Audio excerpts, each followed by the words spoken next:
ಯೋಹಾನನು ಬರೆದ ಸುವಾರ್ತೆ 5ನೇ ಅಧ್ಯಾಯ. 38 ವರ್ಷದ ರೋಗಿಯ ವಿಷಯ.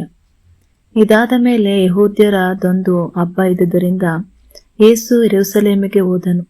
ಯೆರೂಸಲೇಮಿನಲ್ಲಿ ಕುರಿಮಾರುವ ಸ್ಥಳದ ಕುರಿಬಾಗಿಲು ಹತ್ತಿರದಲ್ಲಿ ಒಂದು ಕೊಳವಿದೆ. ಅದು ಇಬ್ರಿಯ ಭಾಷೆಯಲ್ಲಿ ಬೆಥೆಸ್ದ ಎಂದು ಕರೆಯಲ್ಪಡುತ್ತದೆ. ಅದಕ್ಕೆ 5 ದ್ವಾರಾಂಗಗಳಿವೆ.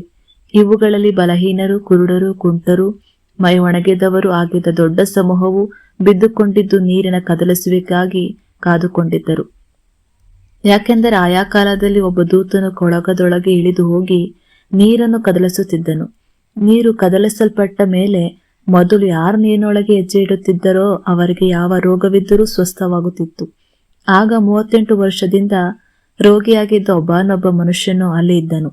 ಅವನು ಬಿದ್ದುಕೊಂಡಿರುವುದನ್ನು ಯೇಸು ನೋಡಿ ಅವನು ಬಹುಕಾಲದಿಂದ ಆ ಸ್ಥಿತಿಯಲ್ಲಿ ಇದ್ದಾನೆಂದು ತಿಳಿದು ಅವನಿಗೆ, ನಿನಗೆ ಸ್ವಸ್ಥವಾಗುವುದಕ್ಕೆ ಮನಸ್ಸುಂಟು ಎಂದು ಕೇಳಿದನು.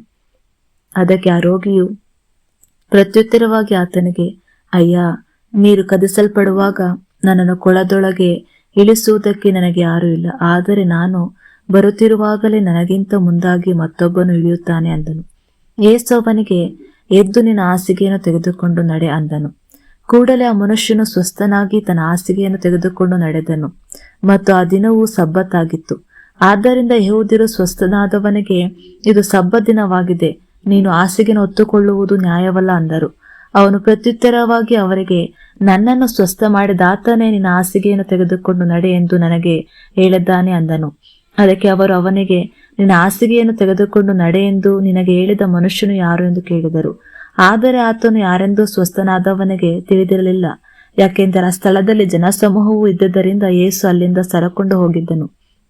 ತರುವಾಯ ಯೇಸು ಅವನನ್ನು ದೇವಾಲಯದಲ್ಲಿ ಕಂಡುಕೊಂಡು ಅವನಿಗಿಗೋ, ನಿನಗೆ ಸ್ವಸ್ಥವಾಯಿತಲ್ಲ, ನಿನ್ನ ಮೇಲೆ ಹೆಚ್ಚಿನ ಕೇಡು ಬಾರದಂತೆ ನೀನು ಪಾಪ ಮಾಡಬೇಡ ಅಂದನು. ಆಗ ಅವನು ಹೊರಟು ಹೋಗಿ ತನ್ನನ್ನು ಸ್ವಸ್ಥಪಡಿಸಿದ ಆತನು ಯೇಸುವೇ ಎಂದು ಯೆಹೂದ್ಯರಿಗೆ ತಿಳಿಸಿದನು.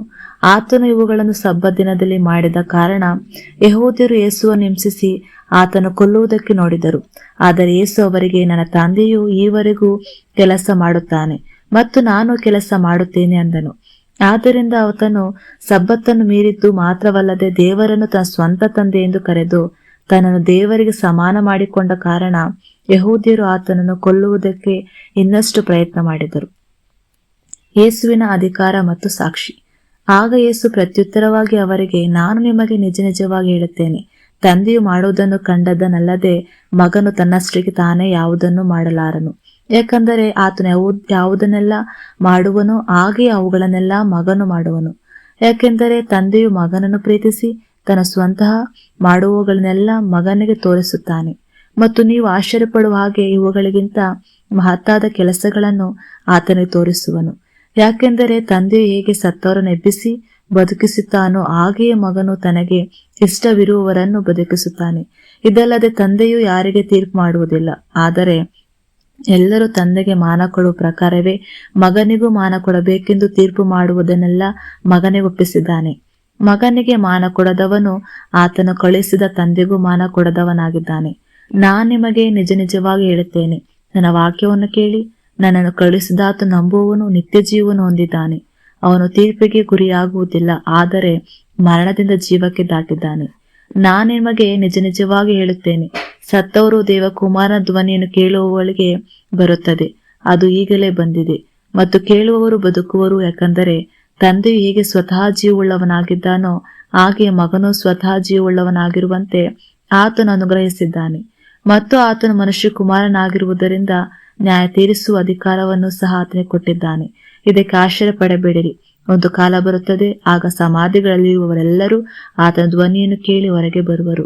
ಒಳ್ಳೆಯದನ್ನು ಮಾಡಿದವರು ಜೀವದ ಪುನರುತ್ಥಾನವನ್ನು, ಕೆಟ್ಟದನ್ನು ಮಾಡಿದವರು ತೀರ್ಪಿನ ಪುನರುತ್ಥಾನವನ್ನು ಹೊಂದುವರು.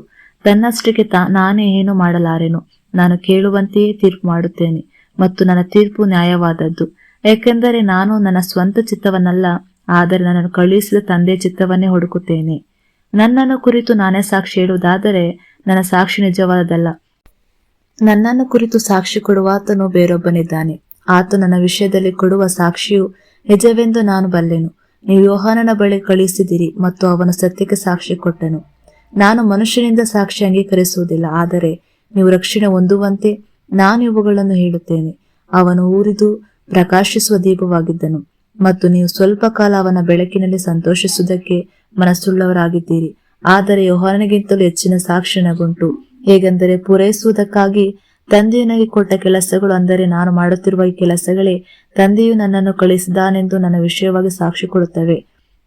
ಮತ್ತು ನನ್ನ ಕಳುಹಿಸಿದ ತಂದೆಯು ತಾನೇ ನನ್ನ ವಿಷಯದಲ್ಲಿ ಸಾಕ್ಷಿ ಹೇಳಿದ್ದಾನೆ. ನೀವು ಎಂದಾದರೂ ಆತನ ಧ್ವನಿಯನ್ನು ಕೇಳಲಿಲ್ಲ, ಇಲ್ಲವೇ ಆತನ ರೂಪವನ್ನು ನೋಡಲಿಲ್ಲ, ಮತ್ತು ಆತನ ವಾಕ್ಯವು ನಿಮ್ಮ ನೆಲೆಯಾಗಿರುವುದಿಲ್ಲ, ಏಕೆಂದರೆ ಆತನು ಕಳುಹಿಸಿದಾತನನ್ನು ನೀವು ನಂಬಲಿಲ್ಲ. ಬರಹಗಳನ್ನು ಪರಿಶೋಧಿಸಿರಿ, ಅವುಗಳಲ್ಲಿ ನಿಮಗೆ ನಿತ್ಯ ಜೀವ ಉಂಟೆಂದು ನೀವು ನೆನೆಸುತ್ತೀರಲ್ಲ, ಅವುಗಳೇ ನನ್ನ ವಿಷಯವಾಗಿ ಸಾಕ್ಷಿ ಕೊಡುವವುಗಳಾಗಿವೆ. ಆದರೆ ನೀವು ಜೀವವನ್ನು ಹೊಂದುವಂತೆ ನನ್ನ ಬಳಿಗೆ ಬರುವುದಿಲ್ಲ. ನಾನು ಮನುಷ್ಯರಿಂದ ಮಾನವನ್ನು ಅಂಗೀಕರಿಸುವುದಿಲ್ಲ, ಆದರೆ ನಾನು ನಿಮ್ಮನ್ನು ಬಲ್ಲೆನು, ನಿಮ್ಮಲ್ಲಿ ದೇವರ ಪ್ರೀತಿ ಇಲ್ಲ. ನಾನು ನನ್ನ ತಂದೆಯ ಹೆಸರಿನಲ್ಲಿ ಬಂದಿದ್ದೇನೆ ಮತ್ತು ನೀವು ನನ್ನನ್ನು ಅಂಗೀಕರಿಸುವುದಿಲ್ಲ. ಮತ್ತೊಬ್ಬನ ತನ್ನ ಸ್ವಂತ ಹೆಸರಿನಲ್ಲಿ ಬಂದರೆ ನೀವು ಅವನನ್ನು ಅಂಗೀಕರಿಸುವಿರಿ. ದೇವರಿಂದ ಮಾತ್ರ ಬರುವ ಮಾನವನ್ನು ಹುಡುಕದೆ ಒಬ್ಬರಿಂದೊಬ್ಬರಿಗೆ ಬರುವ ಮಾನವನ್ನು ಹೊಂದುವ ನೀವು ಹೇಗೆ ನಂಬಿರಿ? ತಂದೆಯು ಮುಂದೆ ನಿಮ್ಮ ಮೇಲೆ ನಾನು ತಪ್ಪು ಹೊರಿಸುವೆನೆಂದು ನೀವು ನೆನೆಸಬೇಡಿರಿ. ಆದರೆ ನೀವು ನಂಬಿರುವ ಮೋಶೆ ನಿಮ್ಮ ಮೇಲೆ ತಪ್ಪು ಹೊರಿಸುತ್ತಾನೆ. ನೀವು ಮೋಶೆ ನಂಬಿದ್ದರೆ ನನ್ನನ್ನು ನಂಬುತ್ತಿದ್ದೀರಿ, ಯಾಕಂದರೆ ಅವನು ನನ್ನ ವಿಷಯವಾಗಿ ಬರೆದನು. ಅವನು ಬರೆದದನ್ನು ನೀವು ನಂಬದಿದ್ದರೆ ನನ್ನ ಮಾತುಗಳನ್ನು ಹೇಗೆ ನಂಬಿರಿ ಅಂದನು. ಆಮೇಲೆ